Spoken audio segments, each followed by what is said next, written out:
नमस्कार, प्रणाम। स्वागत है हमारे आज की इस न्यू वीडियो में। आप सभी को बता दें कि पवन सिंह का आ गया बीजेपी समर्थन के लिए सबसे बड़ा गाना। हाँ जी दोस्तों, पवन सिंह का बीजेपी समर्थन के लिए सबसे बढ़िया गाना आ गया है, जो गाना का नाम है जोड़ी नीतीश और मोदी जी के हिट हुई।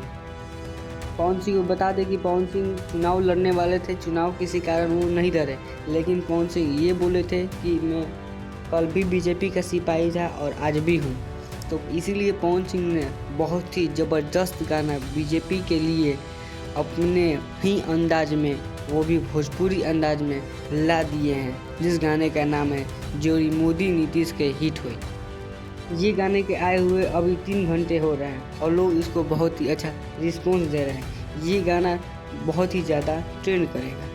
इस गाने को गाए हैं पवन सिंह और साथ ही में शिवानी सिंह, जो कि शिवानी सिंह के बहुत दिन के बाद ये बीजेपी समर्थन के लिए गाना आया।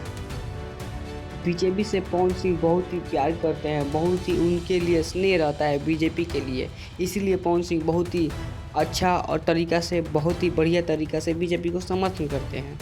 अगर आप लोग भी बीजेपी के समर्थक हैं तो जाके इस गाने को सुनिए और बहुत ही ज़्यादा प्यार दीजिए और पावर स्टार पवन सिंह को सपोर्ट कीजिए और अपने बीजेपी को, अपने मोदी जी को, नीतीश जी को जिताइए।